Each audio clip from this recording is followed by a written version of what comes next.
자, 19장 들어가겠습니다. 우리 30분 동안에 2장을 해야 되기 때문에 뭐 KTX가 아니고 비행기로 그렇게 하도록 하겠습니다. 근데 내용이 좀 단순해서 불가능한 건 아닌 것 같아요. 자, 19장에 보면은 이제 이혼 문제, 또 자녀에 대한 문제, 결혼 문제, 뭐 이 부분이 이제 앞에 나옵니다. 19장은 이제 그런 내용들로 돼 있어요. 병을 고치신 다음에 바리새인들이 예수님을 시험하려고 와요. 3절에 어떤 이유가 있으면 그 아내를 버리는 것이 옳습니까? 뭐 질문 자체가 없어 이혼을 하고 싶은 마음이 있는 것 같아요. 근데 이 질문이 사실은 어려운 질문이었어요. 이혼하지 말라. 그러면 뭐가 걸리죠? 바로 헤롯 왕이 헤롯 안티파스가 이혼을 했잖아요. 그 다음에 자기 동생 빌립의 아내와 결혼을 했잖아요. 그래서 그걸 지적했다가 세리완이 죽임을 당했단 말이에요. 이제 일로 엮어버리려고 한 거고.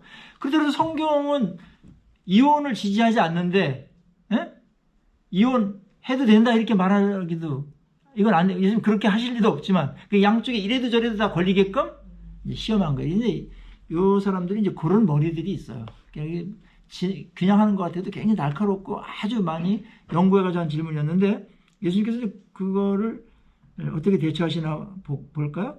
4절에 보면은 뭘로 얘기하냐 하면은 창조 원리를 갖고서 이야기해요. 부부가 한 몸으로 사는 것이 하나님의 뜻이다. 이제 창세기에 나와 있는 말씀이죠. 그러므로 그 사람이 부모를 떠나서 아내에게 합하여 그들이 한 몸이 될지라 하신 것을 읽지 못했느냐. 창세기 2장에 나오는 말씀이죠. 그래서 이 부분밖에 안 나와요. 결혼에 대한 원리는. 이게 결혼의 전체 설계도예요. 결혼 제도를 만드신 하나님, 그 이전에 남자와 여자를 만드신 하나님께서 결혼을 하게 하셨고, 하나님 맺어주신 것은 한 몸이기 때문에 나눠줄 수 없다. 창조 원리예요. 그러니까 율법이나 다른 것보다 그 위에 상위법이 뭐냐면은 창조 원리와 창조 질서입니다. 한 몸인데 어떻게 나누느냐 이거예요.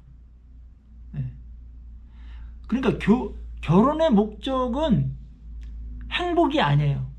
많이 착각하는데 비성경적인, 약간은 비성경적이라기보다는 덜 성경적인 그런 게 이제 행복이라고 자꾸 하는데, 행복을 목적으로 하죠. 인간은 욕구가 있으니까 행복할 또 권리도 있고요. 행복을 위해서 하는 건 맞는데 행복이 목적 자체는 아니에요. 행복이 목적 자체가 되면 위험해져요. 그러면 솔로로 있을 때보다 덜 행복해지면 어떡할 거예요? 이혼할 거예요? 그래서 원망이 생기는 거예요. 결혼은 돕는 배필로 하나가 되는 겁니다. 서로 도와주기 위해서 결혼하는 것이고요. 뭐 이익만 보려고 하는 거 얼마나 이기적입니까? 서로 부족한 부분들, 남녀가 서로 부족한 부분이 있잖아요. 장점을 갖고 도와줄 수 있는 게 생리적으로 있단 말이에요. 그래서 결혼하는 거고요. 저 사람이 나를 더 필요하기 때문에 내가 결혼하는 거다. 그런 부분이 있는 것이죠. 감당할 만큼. 도울 때, 그런 마음으로 도울 때, 그래서 그럴 때 하나가 돼요. 그 하나가 되고 도우는 과정에서 행복이라는 것이 깃들게 돼요. 우리가 원하는 것 이상으로. 근데 행복이 목적이 돼서 우리 행복해지자 해가지고, 그거 결의 안 한 사람 어디 있어요? 다 합의 다 했는데 행복 안 되잖아요. 결혼, 신혼여행 갈 때부터 싸우기 시작하는데 막. 맞춰야 될 게 엄청나게 많아요. 하나 되는데 안 맞춰지면 다 싸우는 거고 뭐 불편해. 혼자 있을 때가 나아 차라리. 그러니까 결혼의 목적은 뭐다? 하나 되는 것, 돕는 것이다. 그러면 그게 되면은 행복하지 말라고 해도 행복해져. 이제 그거예요. 성경은 행복을 담보로 결혼한다든지 그런 거 없는데 인간이 만들어 놓은 거예요. 그거는 덜 성경적입니다. 아주 틀린 얘기는 아닌데 실제적으로는 행복으로 가는 길이 잘못됐다는 거예요. 그래서 여기서 이제 사람 지으신 하나님께서 결혼을 만들었고 부모를 떠나서 그 결혼은 부모도 하나가 되는데 방해가 되면 안 된다는 거야. 이게 얼마나 하나 되는 게 중요하면 그렇겠어요. 근데 하나가 되면 행복과 기쁨의 극치를 느끼게 되는 게 부부 사이거든요. 뭘 해도 행복해. 하나가 되면. 근데 찢어져 있으면 마음에 하나가 안 되고 막 그러면 100평짜리 아파트도 그렇게 공허하고 황망할 수가 없어. 더 쓸쓸해. 벤츠 타고 다녀도 뭔가 싫어. 만족이 없어. 관계죠. 그래서 이제 둘이 아니야 한 몸이니 그러면 하나님이 짝지어 주신 걸 사람이 나누지 못할지니 창조 원리예요. 나눌 수 없다라는 겁니다. 그러나 이렇게 말했을 때 그들이 가만히 있을 자들이 아니죠. 그럼 어째서 모세는 이혼 증서를 주어서 버리라고 했습니까? 그때 예수님의 대답이 이거예요. 모세가 너희 마음의 완악함 때문에 아내 버림을 허락하였거니와 본래는 그렇지 아니었다. 내가 너에게 말하는 누구든지 음행한 이유 외에는 아내를 버리는데 장가가는 드는 자는 다 가늠한 것이다. 이렇게 결론을 내려버립니다. 자, 앞에 부분 왜 이혼 증서를 줘서 아내와 이혼하도록 했냐? 그거는 배경이 이렇다는 거예요. 이때 어떤 못된 남편이 아내가 실증이 나고 뭔가 마음에 안 들어서 이혼하려고 그래. 그래서 막 핍박도 하고 폭력도 하고 막 내보내려고 그래. 근데 그래도 안 나가면은 쫓아내버렸어. 그러면은 어떤 일이 벌어지냐면 합법적인 이혼이 안 되기 때문에 재혼이 불가능해. 평생 혼자 살아는 불행이 있어. 그래서 하나님께서 이런 못된 놈들의 피해를 막기 위해서 이혼 정서라도 써줘라. 그래야 재혼이라도 하지. 이렇게 이제 결혼이 파괴되는 것도 막으시면서 여성을 보호하기 위해서 이혼 증서를 써내는데 이 사람들은 이혼 증서를 써서 주면 되는 거 아니냐? 하나님 허락한 거니까 이렇게 해서 그랬단 말이죠. 반대죠, 반대. 그거에 대해서 지적하신 것이고요. 그러나 이혼해도 될 사유가 하나가 있다면 결혼도 언약이고 계약이기 때문에 약속을 깰 때, 무슨 약속? 하나됨의 약속을 깰 때 그거는 간음입니다. 몸을 섞었잖아요. 그거는 이혼 사유가 될 수 있다. 그러나 그것을 또 용서하고 받아들여서는 얼마든지 또 살 수도 있다. 그거는 뭐 클린턴과 힐러리가 이제 뭐 그런 거 잘 받아들여서 세계적으로 힐러리가 마음이 넓다 막 이렇게 이제 얘기했다면서 그래서 사는 걸 더 잘하는 거고. 그러나 이게 너무나 못 받아들이고 그런 거에 대해서는 성경도 그거는 언약을 깨버린 거기 때문에 그거는 이혼 사유가 되는 것으로 예수님께서 여기서 말씀을 하셨고 꼭 이렇게 무조건 이혼을 할 건 아니에요. 용서하고 또 실수로 다 그럴 때도 있으니까 그런 거를 받아들이면서 하는 것은 가능한 일이죠. 그 제자들이 이제 그러면은 아내에게 이같이 할 바에는 장가들지 않는 게 좋겠습니다. 이게 또 무슨 말인지 그만큼 힘들다는 건지 그때 사람마다 이 말을 받지 못하고 오직 타고난 자 그러니까 혼자 독신의 은사가 있는 사람만 그것도 선물이니까 그런 사람만 홀로 지내라. 그렇지 않으면은 이제 결혼을 하는 게 좋다. 그러니까 결혼 안 하는 것도 허용한 거예요. 그러나 하나님의 어떤 특별한 독신의 은사가 아닌 이상에는 결혼하도록 해라.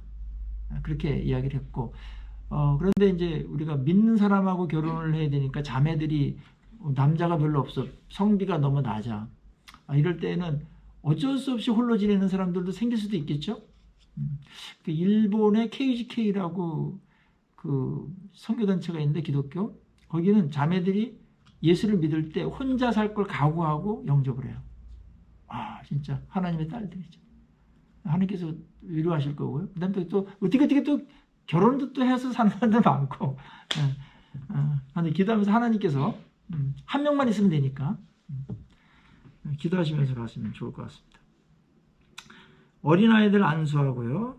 그 다음에 재물에 대한 이야기를 이제 재물이 많은 청년이 와가지고 예수님께 질문하는 얘기가 16절서부터 나와요. 내가 무슨 선한 일을 해야 영생을 얻겠습니까? 뭐 말투가 벌써 이제 선생님이요 하면서 좀 돈이 많으니까 약간 교만기가 들어가 있는 그런 질문 같아요. 그때 예수님께서 어째서 너 선하다고 나를 하느냐? 선함은 하나님밖에 안 계시다. 너는 계명을 지켜라. 그러면 영생을 얻는다. 그렇게 말했습니다. 그때 무슨 계명입니까? 그때 이제 10계명 쭉 얘기하니까 그거 내가 벌써 다 지켰습니다. 이렇게 자신만만하죠? 그때 예수님께서 그의 준비되지 못한 것과 그다음 결핍을 드러내기 위해서 내가 온전하고자 할진대 가서 내 소유를 팔아 가난한 자들에게 주라. 그래야면 하늘에서 보화가 내게 있으리라. 그리고 와서 나를 따르라. 그거를 팔고 나눠줘야 구원받는다라는 건 아니었고, 내가 온전하게 율법을 지킨다고 하니까 하는 말인데 너는 온전하게 지키는 게 아니야.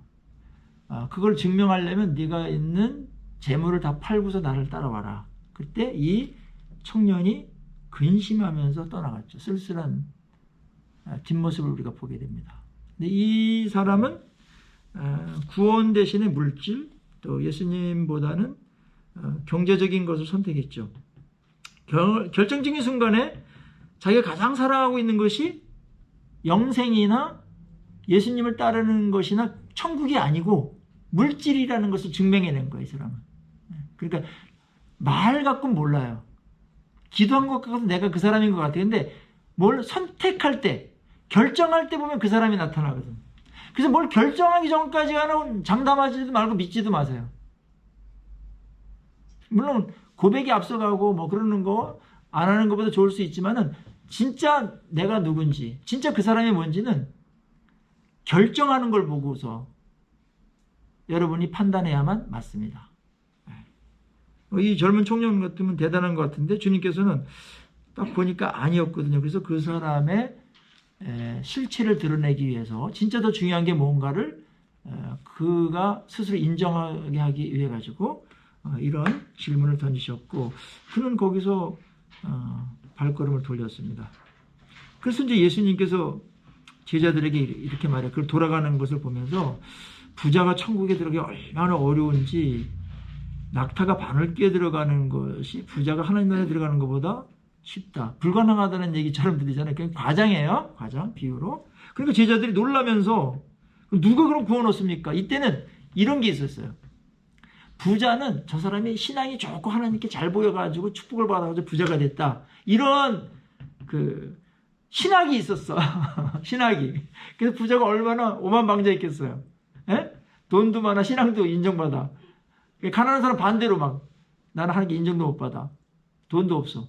그러니까 영적으로나 사회적으로도 아주 그냥 자존감이 낮을 수밖에 없는 그런 신학이, 잘못된 신학이 있었는데 예수님께서 그걸 뒤집어 버리는 거예요. 부자가 천국 들어가기 진짜 어렵다. 왜냐하면 부자는 돈을 의존하기 때문에 하나님이 하셔야 될 걸 다 돈으로 할 수가 있는 일이 많아요. 그렇죠? 뭐 돈이 그래서 신이에요. 오늘날에도. 오늘날에 가장 성도들이 정말 떼내기 어렵고 자유로울 수 없는 게 돈이에요. 이걸 넘었으면 그 사람 신앙 엄청 좋은 사람이에요. 근데 부자는 많이 갖고 있기 때문에 포기하기가 더 힘든 거야. 가난한 사람 뭐 있어야 뭘 포기할 게 있지. 그래서 가난한 게 이때는 또 유리해요. 알았죠? 영적으로 엄청 유리해요. 없으면 뭐 매달려야 되고 절박하게 기도하고. 근데 부자는 절박한 게 없어. 다 돈을 해버리면 되니까. 그러다 보면 신앙이 없어지는 거죠. 형식적인 신앙이 되는 거예요.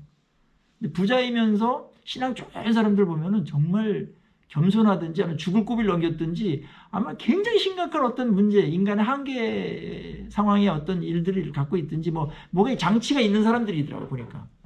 저도 이제 옆에 부자들을 많이 만났는데 신앙 좋은 사람이 있어요. 없는 건 아닌데 그렇지만 굉장히 쉽지 않아요. 세상적인 걸 많이 가질수록 그걸 갖고서 뭘 할 수가 있는 게 있기 때문에 하나님을 덜 찾아. 하나님 뭐 절박하거나 뭐 생존에 뭐 직접 영향 끼치는 것 같지는 않아. 밋밋한 게 뭐 그냥 돈하고 누릴 게 많고. 그게 얼마나 힘든지 모르니까 너무나 뭐 부자 되려고 그렇게 하지 마세요. 그러니까 여러분 원하는 대로 지금 이 정도 사는 거니까.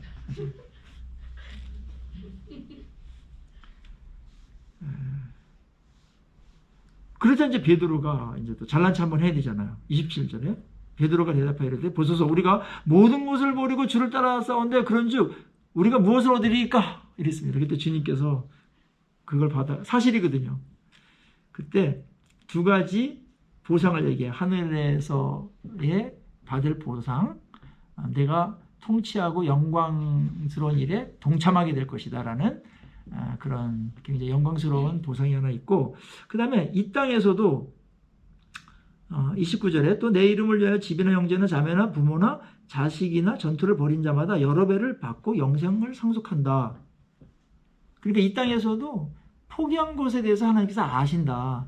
그리고 포기한 것에 뭐 10배, 100배를 이렇게 물질로 딱 이렇게 주는 것이 아니라 삶의 질이 돈으로 할 수 없는, 돈은 안 줄 수도 있고 돈을 먹고 살만한 정도로 주시지만은 그것들을 주실 수도 있어요. 어떤 경우는. 근데 돈으로 할 수 없는, 돈을 거쳐서 뭘 하는 게 있잖아요. 근데 돈을 안 거치고서 바로 행복하게 만든다든지 기쁘게 한다든지 의미가 있게 가치 있게 만든다든지 아주 뭔가 이게 품격 있게 이렇게 산다든지 뭐 이런 거 있죠. 아주 우아하고 고상하게 이렇게 영적으로 그런 거는 돈 갖고도 하기 어려운 건데 돈으로 어느 정도 되는 거예요. 그런 것들이. 내가 여러 배 돈 거치지 않고 주겠다. 그럼 되잖아요. 이거 굉장히 중요한 말이에요, 이게.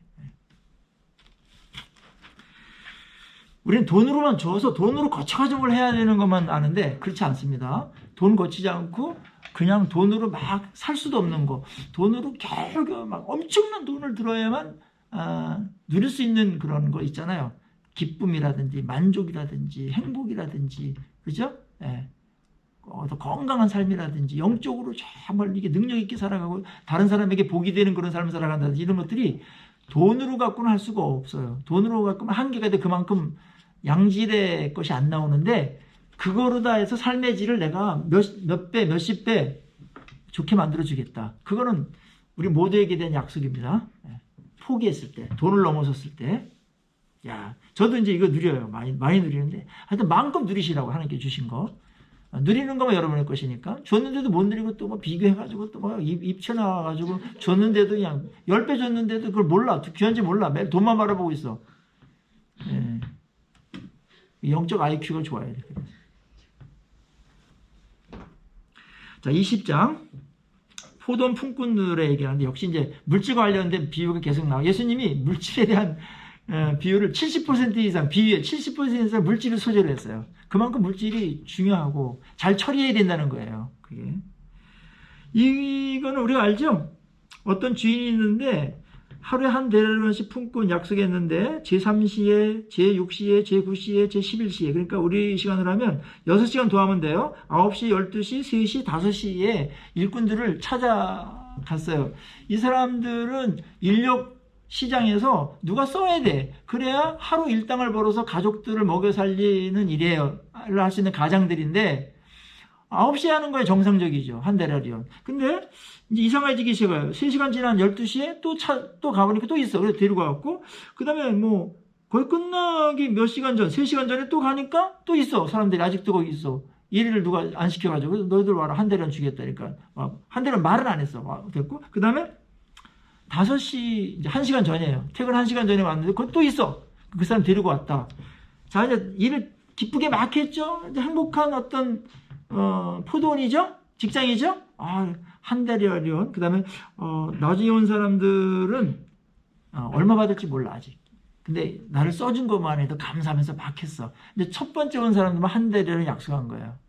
근데 막 줬는데, 자신도 한 데나리온 딱 줬어. 감사함을 받았죠? 근데 나중에 보니까, 이거 뭐 12시에 온 사람도 한 데나리온, 1시간 전에 1시간밖에 일 안 한 사람 한 데나리온 주는 거야.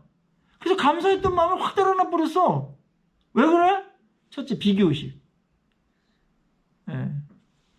그때 예수님께서 그들이 원망해요.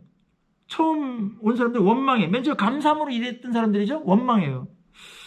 그때 이제 그들의 말이 나중에 온 이 사람들이 1시간밖에 일하지 아니하는 건을 그들을 종일 수고하며 더위를 견뎌 우리가 있게 하였나이다 하면서 이제 불평을 합니다. 그때 이제 주인이 대답해요. 13절 보세요. 친구요, 내가 내게 잘못한 것이 없노라. 내가 와서 한 데나리온에 약속하지 않았냐? 한 데나리온에서 한 받음 갔는데 왜 불만이 많냐? 너 손해본 거 없다. 피의식 갖지 말아라. 그리고 하나 더 나갑니다. 14절에 내 것이나 가지고 가라. 이게 이제 하나님의 일을 할 때 하나님의 주권을 인정하라는 거야. 그게 내 뜻이다. 그게 내 뜻인데 네가 왜 내 재산 갖고 이렇게 분배하는 거에서 이렇쿵저렇쿵 말이 많고 입은 왜 튀어나와? 내 것을 가지고 내 뜻대로 할 것이 아니냐? 내가 선함으로 내가 악하게 보느냐? 내가 지금 늦게 온 사람들한테 0.5 데나리온 주지도 않고 0.3 데나리온 준 것도 아니고 한 데나리온 준 게 그게 선한 거 아니냐? 또는 왜 나를 악하게 보냐? 야, 이게 이제 아주 굉장히 치명적인 통렬한 말씀이죠. 그래서 이들이 지금 함정에 빠진 비교의식, 공로의식, 알았죠? 네. 피해의식 이런 것들이에요. 자기 손해보가 하나도 없어. 다른 사람 더 많이 똑같은 준 거에 대해서 불평인 거야. 이게 이제 자본주의의 논리일 수도 있어요. 이거 갖고서 어떤 사람도 뭐 자본주의 경제 논리 갖고 이걸 해석해서 나중에 난리가 난 적이 있었는데, 최근에. 근데 자, 보세요. 이렇게 생각해 보세요. 하나님께서 이제 처음 된 자가 나중되고 나중된 자가 먼저 된 자가 많으니라 대한 예에 알았죠? 그 뒷부분에도 이렇게 끝나잖아요. 16절에 이와 같이 나중된 자로서 먼저 되고 먼저 된 자로서 나중되리라. 30절에 19장 30절에 그러나 먼저 된 자로서 나중되고 나중된 자로서 먼저 된 자가 많다. 이거에 대한 예에 알았죠? 맨 처음에 혼자 막 할렐루야 하면서 막 잘했는데 먼저 온 자인데 불평과 공로의식과 비교의식 때문에 나중된 자로서 못된 자가 됐어. 근데 나중에 온 사람은 그래도 감사하잖아. 너무 감사해요. 감사를 유지하면서 집에 들어갈 때 너무나 우리 주인님은 너무나 자비로우셔, 선하셔, 우리 긍휼히 여기셔, 이렇게 하면서 찬양하면서 갔단 말이에요. 근데 나중된 자가 먼저 되고 먼저 된다. 이런 경우가 그렇게 된다는 거예요. 자, 이렇게 생각해 보시면 돼요. 여기서 여러분들이 여기서 이것이 잘 은혜스럽게 안 나오고 그럴 수 있나? 이거 좀 뭐 불교인들 이런 사람은 여러분들이 9시서부터 일한 사람이라고 생각했기 때문에 그래요. 여러분들이.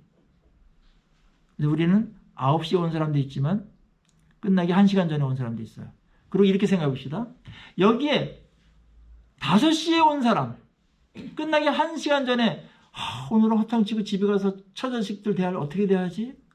그런데 탁 해가지고 이건 뭐 0.2대리라면 줘야 되는데 1대리라면 줬어. 1대리라면 줬어. 얼마나 감사했겠어요. 그 사람이 여러분의 가족 중에 한 명이라고 생각해 보세요. 자비로운 주인이지. 그래 안 그래요? 인간이 아주 못됐어요, 해석이. 주인은 선하게 베푸는데 아주 뭐 자기 손에 엄청나게 끼치면서 못된 사람을 막 해석을 하고 막. 이게 이제 나중되는 일이고 스스로 시험받는 일입니다.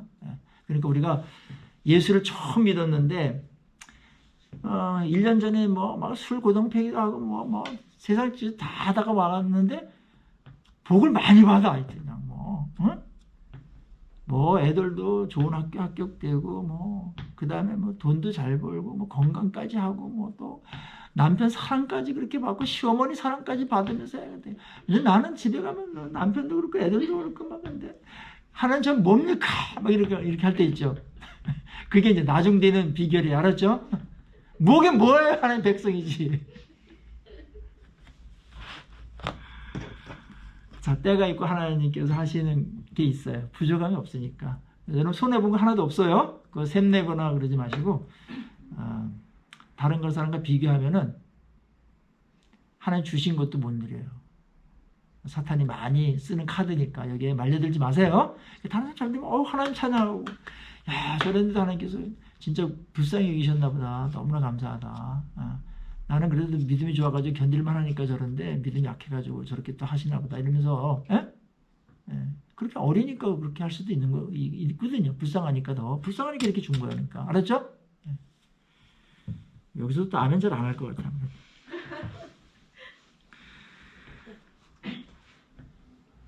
멋있잖아요. 그렇게 하면. 그래서 먼저 된 자가 나중되는 경우가 많다고 그랬어요. 삐져가지고. 예루살렘에 올라갈 거 얘기하고요. 그 다음에 한 어머니가 와가지고 이제 청탁하는 부분이 나와요. 이거 너무 잘 알죠? 세베대 어머니. 요한과 야고보의 어머니가 와가지고 하나는 좌의정, 하나는 우의정에 앉혀주세요. 그렇게 청탁을 했어. 그래가지고 공동체가 막 분노했어. 나머지 사람들이. 그러니까 누군가 한 명을 높게 하고 특채를 하게 되면 공동체가 하모니가 깨집니다. 그래서 높아지려고 하면 공동체가 깨지기 때문에 이런 일을 하면 안 돼요. 그래서 예수님께서 그 어머니에게 그게 뭘 의미하는지 아느냐. 그거는 내가 예비한 자에게 줄 거다. 그러면서 하시는 말씀이 이거예요. 26절에 너희 중에는 세상 사람과 같지 아니하느니 너희 중에 누구든지 크고자 하는 자는 섬기는 자가 되고 너희 중에 누구든지 으뜸이 되고자 하는 자는 너희 종이 되리라. 역설이죠. 정말 크고자 해? 섬겨. 으뜸이 되고자 해? 종이 돼. 그게 하나님 나라의 질서야. 교회의 질서야 이게. 이게 창조 질서야. 예수님께서 굉장히 역설적으로 말씀하시면서 28절에 자신이 그래 주셨다는 거예요. 인자가 온 것은 섬김을 받으려 함이 아니라 도리어 섬기려 하고 자기 목숨을 많은 사람의 대속물로 주려 함이라. 대속물로 죽는 데까지 너희들을 섬기러 내가 왔어. 최고의 섬김은 뭐죠? 십자가 죽으심이거든요. 생명을 줬잖아요. 섬기는 게 가장 위대한 거야. 섬기는 게 큰 거야, 그게. 야, 이거 하나 제대로 하면은 시험에 안 걸립니다. 누가 크냐, 누가 잘났냐 계속 키재기 하는데 섬기는 자가 큰 자다. 여러분도 그렇게 하시고 섬기는 자를 위대하게 보시고 존경하기 바랍니다. 잘난 척하거나 이런 것보다는 세상적인 기준 갖고 보지 마시고 하나님의 이 기준 갖고 보셔야 돼요. 그래야 우리가 하나님의 백성이죠. 그리고 맹인 두 사람을 고치는 일이 일어나는데 이 맹인이 사실은 가진 게 적잖아요. 그리고 얼마나 불편해요. 남의 도움을. 결핍된 자예요. 그래서 할 일이 없어가지고 거지예요. 직업은 항상. 맹인들은. 근데 예수에 대한 적은 지식을 귀동량으로 얻었어. 그래서 예수님이 지나갈 때 자기가 가지고 있는 부족한 것이라 최고로 활용해가지고 하나님께 나가요. 예수님께. 다윗에서는 예수여 입은 살아있으니까. 그 다음에 귀는 또 밝으니까.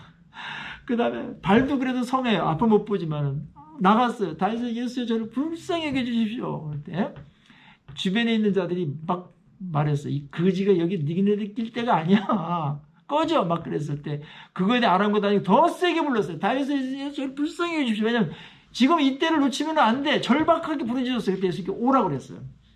예수님이 그거를 다른 사람은 다르죠. 와 데리고 와. 그때 딱 세워놓고 내가 낫기를 원해? 내가 뭘 해주길 원해? 그건 못 뻔하죠. 주님 낫기를 눈뜨기 원하지. 그건 물으라 만한 건데 꼭 물으세요. 예수님이. 너 뭘 해주길 원해? 그때 이제 33절에 이르되 주여 우리가 눈뜨기를 원합니다. 이거는 이제 고백을 통해서 일하시려고 그런 거예요. 그 다음에 너희들 날 불렀을 때 돈 몇 푼 얻으려고 한 거 아니지? 진짜 원하는 거 눈뜨기를 원해? 그리고 그 믿음 있어? 내가 나는 데는 믿음 있어? 그 고백을 받는 거 알았죠? 믿음을 달아보시는 거예요.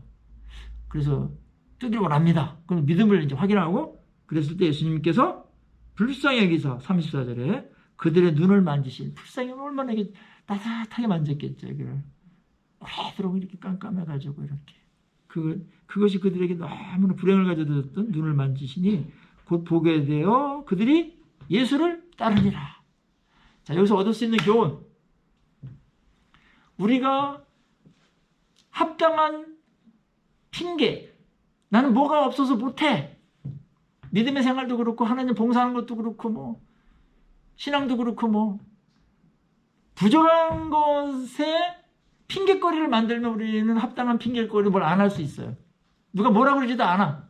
게으르다든지 책임이 없다 그런 말도 안 해. 그 말 안 된다고 되는 게 뭐 있어요. 역으로 속에서 배울 수 있는 것은 우리가 그래도 갖고 있는 게 몇 개 있더라도 부족한 그걸 최고로 활용해서 믿음으로 선용해라. 주님은 그거를 불쌍히 여기시고 귀하게 여기신다. 뭐가 다 채워줘야만 하나님이라고. 뭐가 있어야 뭘 하고. 여러분 그거는 소경보다 못한 믿음이에요. 지금 할 수 있는 거 있어요. 여러분 귀 들리죠? 입 있죠? 말하죠? 말 갖고 얼마나 많이 베풀 수가 있는데 말만 잘해도 그냥 얼마나 환영받는 사람이 되는데. 발 있죠? 누구 찾아가고.